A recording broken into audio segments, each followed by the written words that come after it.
तो आप सभी को नमस्ते प्रणाम। मैं आपका अपना ठाकुर प्रखर सिंह और रात के 10 बज चुके हैं और कहानी का जो सिलसिला है बदस्तूर जारी है।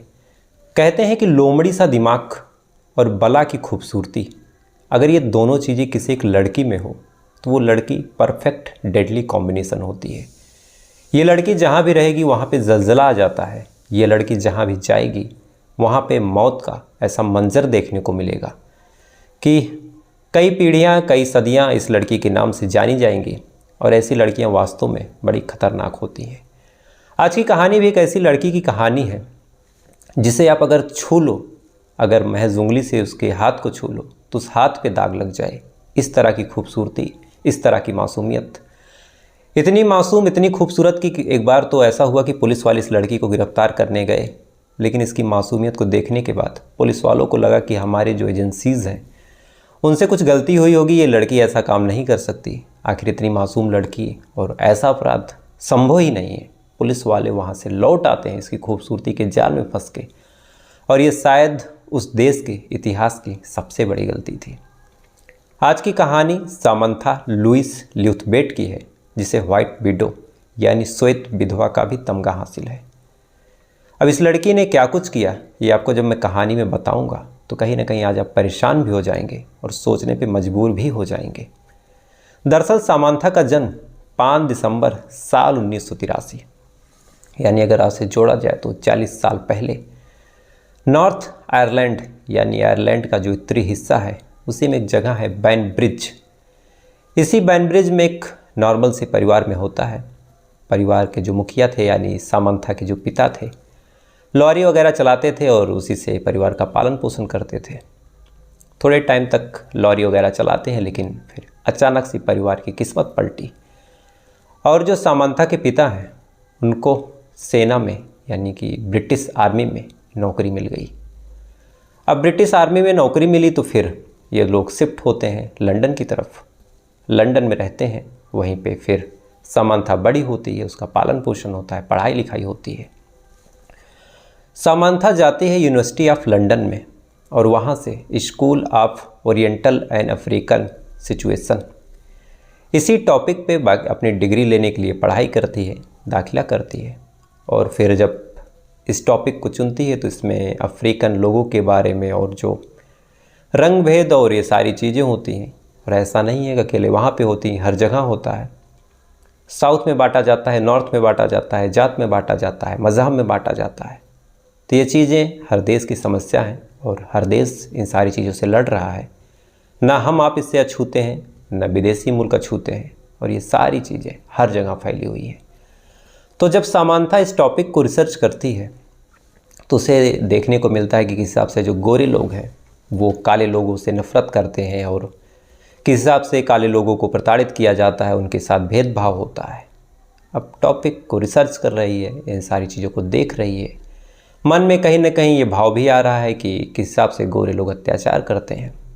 यानी अब उसके मन में काले लोगों के प्रति, यानी जो गोरे नहीं हैं, चाहे वो हम जैसे गेहुआ कलर के लोग हों, हिंदुस्तानी हों, चाहे वो अफ्रीकन के काले लोग हों, उन सब के लिए इस सामंथा के मन में अब सिंपैथी पलना शुरू हो जाती है। सामंथा ऐसे लोगों से एक बात करने की कोशिश करती, उनके बारे में जानने की कोशिश करती कि उनके साथ क्या क्या हो रहा है, क्या क्या नहीं हो रहा है। इंटरनेट पे डॉक्यूमेंट्रीज़ खंगालती, चेक करती, और इसी बीच इसकी मुलाकात इंटरनेट पे ही होती है जर्मेन लिंडसे से।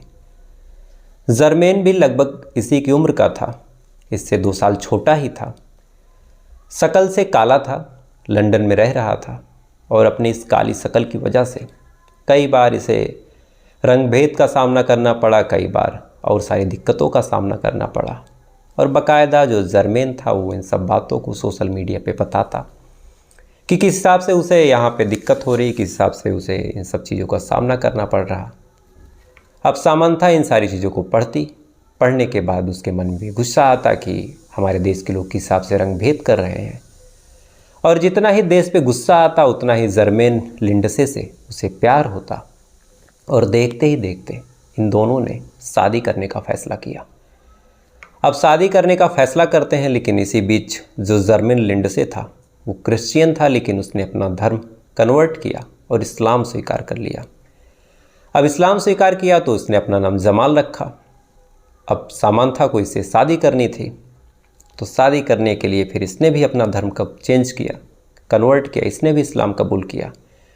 और 30 अक्टूबर साल 2002 में इन दोनों ने असम तारा और जमाल ये 2 नामों से एक दूसरे के साथ निकाह किया और इसी 2 नाम से एक दूसरे का पासपोर्ट बनवाया। अब सामंथा से ये असमन तारा बन चुकी थी और इधर जर्मेन जो था वो जमाल बन चुका था। अब धर्म भी चेंज हुआ और मजहब भी चेंज हुआ, सारी चीज़ें चेंज हुई। मन में अंग्रेज़ों के लिए गुस्सा भी था। इसी बीच जो जर्मेन उर्फ जमाल था वो एक आतंकवादी संगठन अल शबाब ज्वाइन कर लेता है। अब ये आतंकवादी संगठन में ज्वाइन करता है, अल शबाब में। वहाँ पे जाता है, वहाँ पे इंटरनेट के माध्यम से ट्रेनिंग मिलती है कि क्या कुछ करना है, किस हिसाब से हम लोगों के ऊपर अत्याचार हो रहा है, किस हिसाब से हम लोगों के साथ भेदभाव हो रहा है। अब ये चीज़ें जब वहाँ के जो आला आतंकवादी थे वो बताते तो इसे भी लगता कि हाँ, ये सारी चीज़ें तो मेरे साथ होती ही रही है। अब इस पे उसे बताया जाता है कि हमें कुछ ऐसा करना होगा जिससे हमारी आने वाली नस्लें इस तरह के भेदभाव को ना देखें और हम लोगों को देख के उनके मन में एक दहशत हो, और अब हम लोगों को जिहाद करना होगा और अपनी कुर्बानी देनी होगी। अब ये बात ये सुनता है, अपनी वाइफ को भी बताता है। अब पति से प्यार था और साथ ही गोरे लोगों के प्रति गुस्सा, जबकि खुद ये गोरी थी, लेकिन इसके बावजूद भी इसे अपनी ही कम्युनिटी के लोगों से इस कदर नाराज़गी थी कि ये भी जाती है और अल शबाब को ज्वाइन कर लेती है। ज्वाइन करती है, ज्वाइन करने के बाद एज ए स्लीपर सेल ये काम करती रहती है। इसी बीच जब 2005 में इराक वार होता है, तो इसी इराक वार में जो ब्रिटिश के लोग थे, यहाँ पे भी कुछ काले लोग थे, कुछ गोरे लोग थे, हर जगह इस वार के खिलाफ प्रदर्शन हो रहा था, चूँकि अमेरिका ने ईरान पे हमला किया था और बार बार इसी को लेकर लड़ाई हो रही थी, बार बार प्रदर्शन हो रहा था। तो इधर भी प्रदर्शन हो रहा था और इधर प्रदर्शन करने में ये जर्मेल थी, सामंथा थे, ये दोनों लोग प्रदर्शन कर रहे थे। प्रदर्शन का कोई असर नहीं दिखा तो फिर अल शबाब से कांटेक्ट हुआ और उन दोनों ने कहा कि अब जिहाद करने का वक्त आ चुका है। अब इसी के साथ प्लान बनता है। प्लान बनने के बाद सारी चीज़ें होती हैं, अलग अलग स्लीपर सेल जो उस देश में अलग अलग जगह पे थे, ये सारे लोग इकट्ठा होते हैं। डेट मुकर्रर की जाती है कि अब जिहाद करना है तो फिर किस तारीख को करना है। तो ये डेट 7 जुलाई 2005, इसी तारीख को ये डेट मुकर्रर की जाती है। उसके बाद फिर सारा प्लान बनता है और 8:50 पे किंग्स क्रॉस से रसेल स्क्वायर इसी बीच चलने वाली एक ट्रेन को 8:50 पे सुबह सुबह एक धमाका होता है। धमाका आत्मघाती था। 3 आतंकवादी लगभग थे उसमें। तीनों आतंकवादी के चीथड़े उड़े और साथ ही 26 और आम नागरिकों की इस धमाके में मौत हुई। अब एक देश में इतना बड़ा धमाका हुआ, उसमें 26 लोग मारे गए, तो जांच पड़ताल शुरू हुई। फ़ौरन जो वहाँ की एजेंसीज थी, खुफिया एजेंसी हो चाहे और सारी चीज़ें हो, पुलिस प्रशासन हो, ये सारी चीज़ें जांच पड़ताल में जुड़ी। और इसी के साथ जब सारी चीज़ें जीरो इन करती गई तो कुछ डॉक्यूमेंट्स और कुछ चीज़ें जो निकल के पहुंची पुलिस वालों के पास और खुफिया एजेंसीज के पास, उस हिसाब से एक महिला थी, लगभग 18 से 20 साल उसकी उम्र रही होगी। 18-20 साल की उम्र की ये महिला थी या फिर लड़की थी। उसने बुर्का पहना हुआ था। इसी बुर्के में ये स्लीपर सेल्स को लीड कर रही थी और इसी के इशारे पे ये धमाका हुआ। ये गायब हो गई। बाकी तीनों लोग जाते हैं, बम फोड़ते हैं और बाकायदा इस महिला की जो तस्वीर है स्टेशन के और आसपास के इलाकों के सीसीटीवी कैमरे में कैद भी होती है। और बुर्का था तो ज़्यादा शक्ल तो क्लियर नहीं हो पाए, लेकिन चाल ढाल से, हाव भाव से, आँखों से, बॉडी स्ट्रक्चर से पुलिस वाले अब खोजते हैं, जांच पड़ताल शुरू करते हैं। इसी बीच जब सामंथा को लगता है कि अब जांच पड़ताल शुरू हो गई और मैं फंस जाऊंगी, तो ये खुद ही जाती है थाने और अपने पति की मिसिंग कंप्लेन दर्ज कर देती है। अब खुद ही थाने गई थी, मिसिंग कंप्लेन दर्ज की थी और बाद में पता भी चला कि इसका जो पति है वो धमाके में मारा गया। तो कायदे से पुलिस वाले खुद ही कंफ्यूज हो गए कि ये मरने वाला आतंकवादी था, ये आम नागरिक। थोड़े टाइम तक जांच पड़ताल चली और जांच पड़ताल में पता चला कि भाई ये मरने वाला तो आतंकवादी था, यानी जो सामान था इसने झूठी कंप्लेन लिखवाई थी। अब झूठी भी अगर नहीं लिखवाई तो कम से कम इसका पता जो पति था वो आतंकवादी था। लिहाजा पुलिस वाले पूछताछ के लिए सामांथा के घर पे आते हैं। घर पे आते हैं, पूछताछ करते हैं और कहते हैं कि तुम्हारा जो पति था वो आतंकवादी था और तुम्हें कुछ पता है या नहीं पता है। जैसे ही पुलिस वाले ये सवाल पूछते हैं, जो सामांथा उर्फ असमन तारा थी इतनी मासूमियत के साथ आंखों में आंसू लेके बोलती है कि सर मेरा पति आतंकवादी था, ये मुझे पता ही नहीं था, और ऐसे ही आदमी का पति या फिर पत्नी होने से अच्छा है कि अच्छा हुआ मैं विधवा हो गई, अच्छा हुआ मैं मर गई, और मुझे फ़क्र है कि एक कायर की मतलब या बुज़दिल कहें या फिर आतंकवादी कहें, इसने जो कुछ कहा उसकी पत्नी होने से अच्छा है कि मैं विधवा ही बन के रहूँ। पुलिस वालों को भी लगता है कि देखो कितनी बहादुर महिला है, इस हिसाब से बात कर रही है, कितनी मासूम है, ये दोषी हो नहीं सकती। तमाम तरह की चिकनी चुपड़ी बातें ये करती है। पुलिस वाले इसकी बातों के जाल में फंसते हैं। फंसने के बाद बिना इसे गिरफ्तार किए वापस लौट जाते हैं और मानते हैं कि ये जो बुर्के वाली महिला थी ये नहीं थी, ये कोई और थी, और उस दूसरी महिला के पीछे पुलिस वाले पड़ते हैं और खोजबीन चालू करते हैं। अब इधर सामांथा को मौका मिल गया, ये फिर फर्जी पासपोर्ट बनवाती है। फर्जी पासपोर्ट बनवाने के बाद एक नाम सिरफिया, इसी नाम से ये भाग जाती है केन्या, और केन्या में ही ये फिर अल सहबाब के जो मुखिया हैं, जो सरगना माना जाता है अहमद उमर, उससे जाके मिलती है। अहमद उमर को ये सारी बातें बताती है कि किस हिसाब से इसने 26 लोगों की जान ली और किस हिसाब से ये आतंकवाद को लेके इसके अंदर जुनून है, इसने अपने शौहर को कुर्बान किया है, किस हिसाब से ये कुर्बानी देने को तैयार है। अब सोच के देखिए कि उतना बड़ा आतंकवादी संगठन का जो मुखिया है अहमद उमर, इसकी खूबसूरती का, इसकी उस मासूमियत का इस कदर कायल होता है कि बाकायदा अपने साथ ज्वाइन कराता है। और कहा जाता है कि आज भी जहाँ जहाँ इसके बारे में खबर मिली कि ये अहमद उमर की राइट हैंड बन के काम करती थी। अब वहाँ से ये भागी थी, भागने के बाद केन्या जाती है, और यहीं से इसके दहशत का ऐसा पर्याय शुरू हुआ कि शायद पुलिस वालों ने जो गलती की थी ये गलती कई पीढ़ी तक पुलिस वाले नहीं भूलेंगे। केन्या में बाकायदा ये जब आतंकवादी संगठनों के साथ रहने लगती है, बाकायदा इसे सपोर्ट मिलता है, इसे जो जो काम दिया जाता है ये सारे काम बखूबी करती है। फर्जी पासपोर्ट पे, फर्जी डॉक्यूमेंट पे अफ्रीका के अलग अलग देशों में जाती है, जगह जगह ऐसे लोगों को चूज़ करती है जो इसके जैसे हों, इसके जैसे सोच रखते हों, जिनके अंदर जिहाद की भावना हो। जो मर्द या फिर जो पुरुष नहीं भी रखते हैं उनको अपने हुस्न के जाल में बाकायदा फंसाती है। फंसाने के बाद फिर उनको लेके आती है, उनको बाकायदा आतंकवादी बनाती है, और वही 72 होलो वाला चक्कर की। अब सोच के देखिए कि मैं ऐसी हूँ तो ऊपर आपको कैसी हूरें मिलेंगी। बेचारे भोले भाले जो नागरिक थी वो भी अब आतंकवाद के इस संगठन अल सहबाब को ज्वाइन करते रहते हैं, और ये संगठन डे बाय डे फलने फूलने लगता है। वक्त गुजरता जाता है, धीरे धीरे उसका जो रुतबा था उसके संगठन में बढ़ता जाता है। इधर पूरे देश के लिए, चाहे वो अफ्रीका हो, चाहे ये अमेरिका हो, अलग अलग कंट्रीज़ में भी अब इसके नाम की एक दहशत मचने लगती है कि कोई सामान्यता है जो इस तरह से आतंकवादियों को पैदा कर रही है, उनको बड़ा कर रही है, पाल पोस रही है, उनको ट्रेन कर रही है। इसके खोजबीन के लिए तरह तरह की मुहिम चलाई गई, तरह तरह के संगठन बनाए गए, तरह तरह की जांच बैठी, न जाने कितनी सारी चीज़ें हुई। और इसी बीच साल 2012 में अफ्रीका में एक जगह है मोम्बासा, इसी मोम्बासा में फ़ुटबॉल का मैच हो रहा था, और उसी फुटबॉल मैच में एक बार फिर से धमाका होता है, और इसी धमाके में इस सामांथा का नाम आता है कि इस धमाके को भी सामांथा ने ही लीड किया। अब इतना बड़ा धमाका हुआ, धमाका होने के बाद न जाने कितने सैकड़ों लोग इसमें मारे गए। अब सैकड़ों लोग मारे गए तो फिर से जब सामांथा का नाम आया तो इसे पकड़ने के लिए, खोजने के लिए मुहिम तेज़ की गई।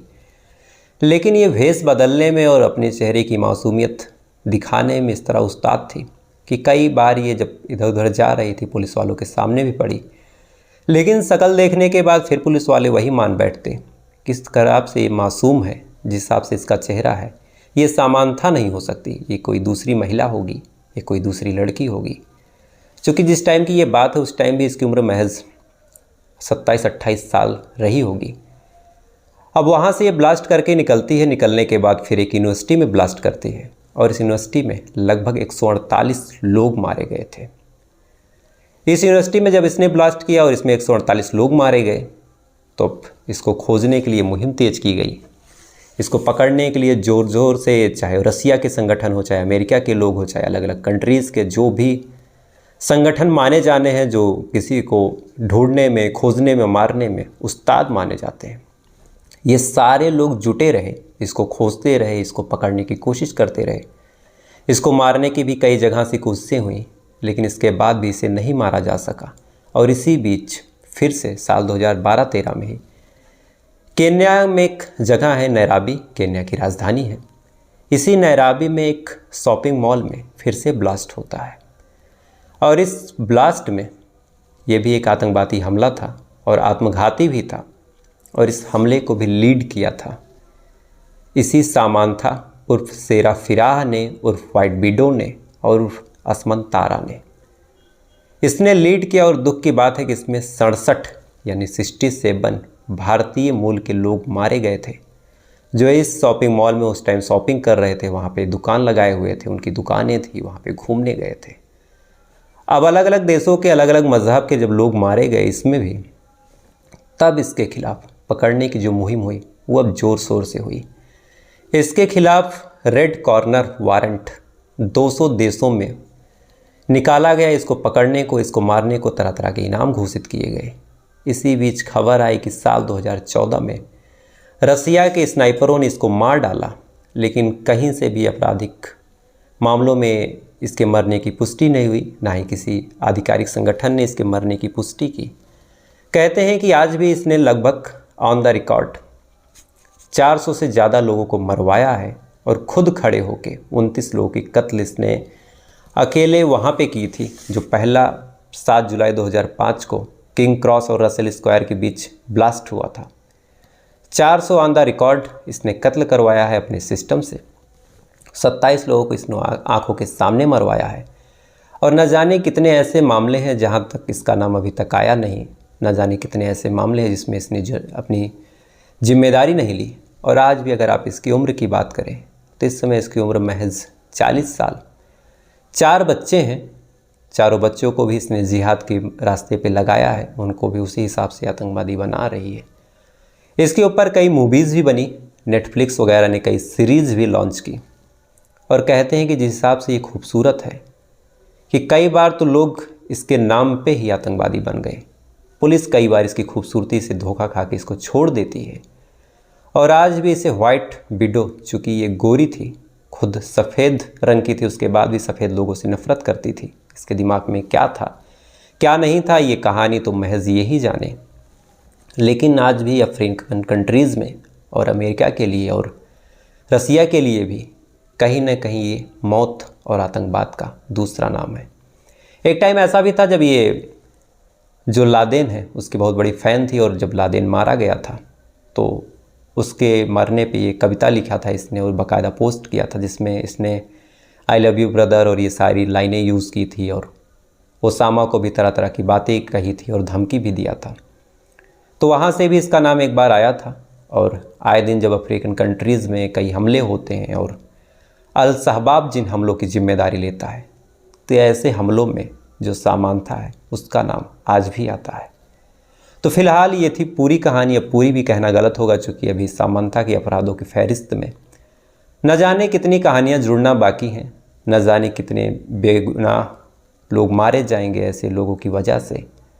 चूँकि लोगों के दिमाग में क्या आ जाता है क्या नहीं आ जाता है, कई लोगों के साथ गलत होता है। जात के नाम पे, शकल के नाम पे, रंग के नाम पे, लिंग के नाम पे। कई बार ऐसा भी होता है कि अगर आप लड़के हैं तो उसका भी आपको नुकसान झेलना पड़ जाता है। कई बार ऐसा होता है कि अगर आप काले हैं तो उसका भी नुकसान झेलना पड़ जाता है।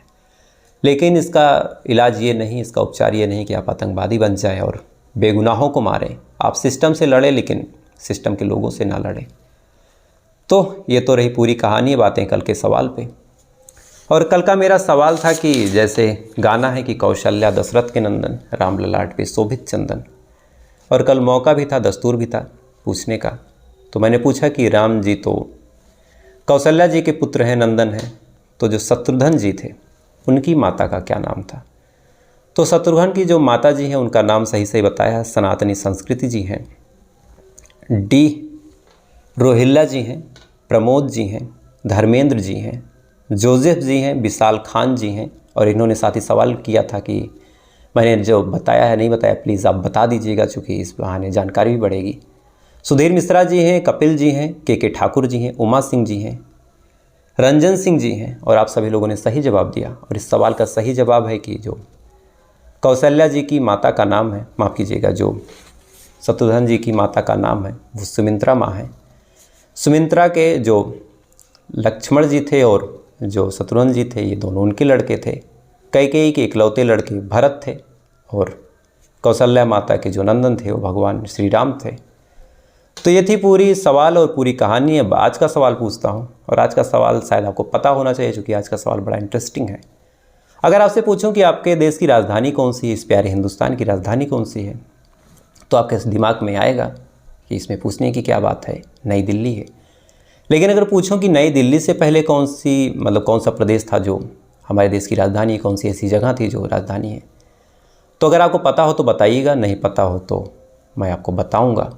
और ये राजधानी कब बदली गई, कब उस जगह को हटा के नई दिल्ली घोषित किया गया, ये भी अगर आपको पता हो तो बताइएगा, नहीं तो कल का वेट कीजिएगा।